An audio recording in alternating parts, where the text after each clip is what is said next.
तो वो कौन सी जात थी जिन्होंने हिंदुओं का नरसंहार किया और कहा कि मोदी को जाकर के बता देना।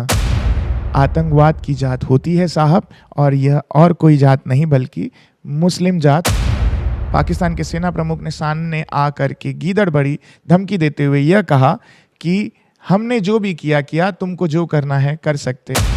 पूरे मुद्दे को टिल्ट करते हुए छत्तीसगढ़ की ओर इशारा किया कि कहीं ना कहीं जो छत्तीसगढ़ में नक्सली हैं जिन पर सरकार लगातार कार्रवाई कर रही है, तो उनकी बगावत दिल्ली सरकार के विरुद्ध हो चुकी है, जिसके तहत उन्होंने यह कृत्य किया है। पाकिस्तान के झंडे को सड़क पर लगाकर उस पर थूका गया और उसके ऊपर गाड़ियां भी चलाई गई। जो अवैध प्रवासी यहाँ पे हैं उनको यहाँ से भगाया जाए। छत्तीसगढ़ के गृह मंत्री विजय शर्मा के पास 24 पाकिस्तानी अवैध प्रवासी पहुंचे थे और उन्होंने ये कहा कि हम पाकिस्तान छोड़ करके छत्तीसगढ़ आए हैं रहने के लिए। पाकिस्तान में हमारे पास कुछ बचा नहीं है और वह देश वैसे भी भीख मांग रहा है, तो हम इंडिया में आए हैं, तो हमारे लिए भी कुछ कीजिए। की हालत इतनी गंभीर है कि वो युद्ध को भी झेल नहीं पाएगा। न्यूक्लियर बॉम्ब के साथ युद्ध की शुरुआत हो सकती है।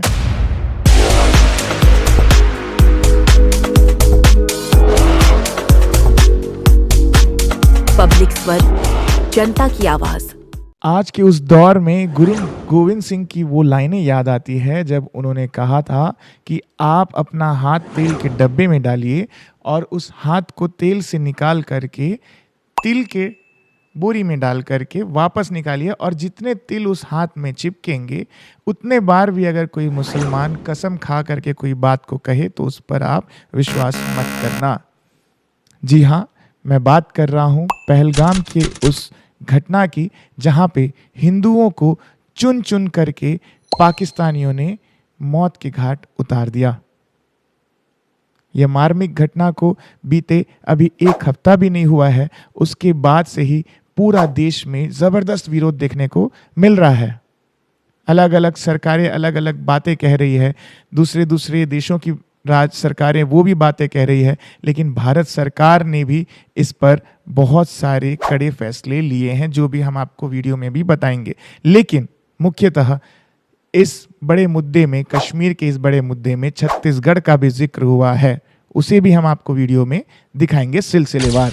भारत के इतिहास में हमेशा यह कहा गया कि आतंकवाद की कोई जात नहीं होती है, लेकिन जब पहलगाम में उन आतंकवादियों द्वारा नरसंहार किया गया तो वहां पे जब टूरिस्ट पहुंचे तो उनको यह कहकर मारा गया कि क्या तुम हिंदू हो।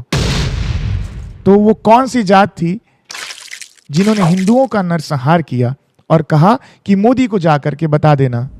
कहीं ना कहीं ये बहुत बड़ा संदेह खड़ा करता है कि आतंकवाद की जात होती है साहब, और यह और कोई जात नहीं बल्कि मुस्लिम जात, और पाकिस्तान की वो मुस्लिम जात थी जिन्होंने हिंदुओं का कत्लेआम किया।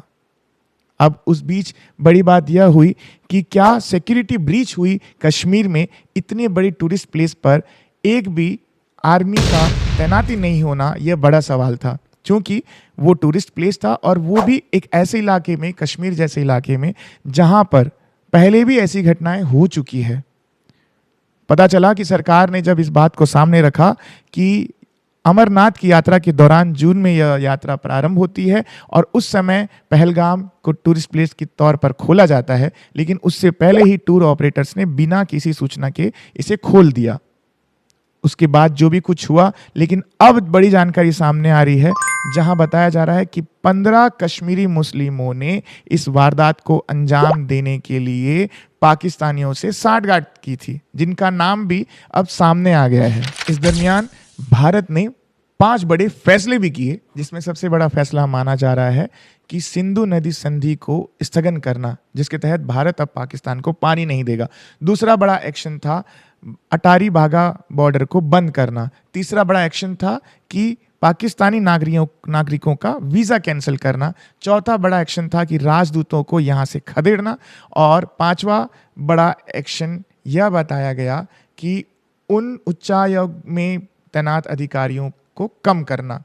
इन सभी 5 एक्शन से पाकिस्तान घबराया और पाकिस्तान 2 फाड़ हो गया, और पाकिस्तान के सेना प्रमुख ने सामने आकर के गीदड़ बड़ी धमकी देते हुए यह कहा कि हमने जो भी किया किया, तुमको जो करना है कर सकते हैं, ऐसा पाकिस्तानी सेना प्रमुख का कहना था।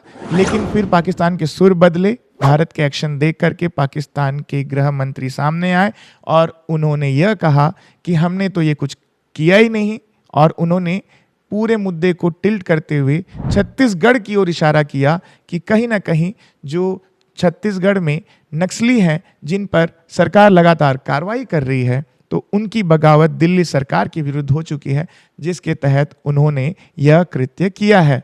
अब ये तो बड़ा हास्यास्पद है कि कहाँ छत्तीसगढ़ के नक्सली और कहाँ कश्मीर, जम्मू और पाकिस्तान के वो आतंकवादी जिनका कोई कंपैरिजन नहीं है, उनको यहाँ पर बीच में लाया गया। बहरहाल ये तो कहीं ना कहीं जब सांप के सर पे पैर दिया गया तो वो फड़फड़ा रहा था, उसी तरह से पाकिस्तान भी फड़फड़ाया और ऐसे हास्यास्पद बयान दे रहा है। उसके बाद जब इंडिया के एक्शंस हुए और पाकिस्तान तिलमिला बैठा, तब इंडिया में भी पाकिस्तान के खिलाफ भरपूर विरोध दर्ज किया गया। अलग अलग जगहों में, देश के अलग अलग जगहों में पाकिस्तान के खिलाफ विरोध हुआ और पाकिस्तान के झंडे को सड़क पर लगाकर उस पर थूका गया और उसके ऊपर गाड़ियां भी चलाई गई। अब हिंदुओं का सवाल, जो कि सरकार को कहीं ना कहीं कटघरे में खड़ा कर रहा है, और हिंदुओं ने यह कह दिया है सड़क पर उतर के कि जैसे हिंदुओं का कत्लेआम पाकिस्तानियों ने किया, तो कहीं ना कहीं ऐसे पाकिस्तानी को यहाँ से खदेड़ देना चाहिए। और उसी तर्ज पर अब सरकार ने सभी राज्यों में हाई अलर्ट जारी कर दिया है और सभी पुलिस अधिकारियों को सख्त निर्देश दिया गया है कि अपने अपने राज्य में बाहर से पाकिस्तानी जो अवैध प्रवासी यहाँ पे हैं उनको यहाँ से भगाया जाए। और उसी के तहत आज भिलाई, दुर्ग, रायपुर सहित अन्य जगहों पर ऐसे वीडियो सामने आ रहे हैं जहां पर पुलिस सुबह 4:30 बजे से वहां पे तैनात है और पाकिस्तानी अवैध प्रवासियों को चिन्हांकित कर उन्हें वहां से चलता कर रही है। अब देखने वाली बात यह है कि क्या उन पाकिस्तानियों पे कार्रवाई होगी, चूंकि छत्तीसगढ़ के गृह मंत्री विजय शर्मा के पास 24 पाकिस्तानी अवैध प्रवासी पहुंचे थे और उन्होंने ये कहा कि हम पाकिस्तान छोड़ करके छत्तीसगढ़ आए हैं रहने के लिए, पाकिस्तान में हमारे पास कुछ बचा नहीं है और वह देश वैसे भी भीख मांग रहा है, तो हम इंडिया में आए हैं, तो हमारे लिए भी कुछ कीजिए। तो विजय शर्मा जी ने उन्हें आश्वासन भी दिया है कि गृह मंत्री अमित शाह जी से वो मिलकर इस पर चर्चा करेंगे। बहरहाल वो तो देखने वाली बात होगी कि क्या होगा पाकिस्तानी के अवैध प्रवासियों के साथ। लेकिन इसके साथ साथ जो आगे का घटनाक्रम है वह यह है कि जो अब युद्ध की तरफ भारत और पाकिस्तान जा रहा है, वो भी अब सभी के लिए परेशानियों का सबब बन सकता है। जी हाँ, भारत और पाकिस्तान अलग अलग स्टेज पे खड़ा है। भारत की स्थिति मजबूत है, भारत हर तरफ से मजबूत दिखाई दे रहा है। वहीं पाकिस्तान जो कि शुरू से ही परेशानियों को झेल रहा है और पाकिस्तान की हालत इतनी गंभीर है कि वो युद्ध को भी झेल नहीं पाएगा, क्योंकि पाकिस्तान वैसे ही आर्थिक स्थिति पर बहुत ज़्यादा कमज़ोर है।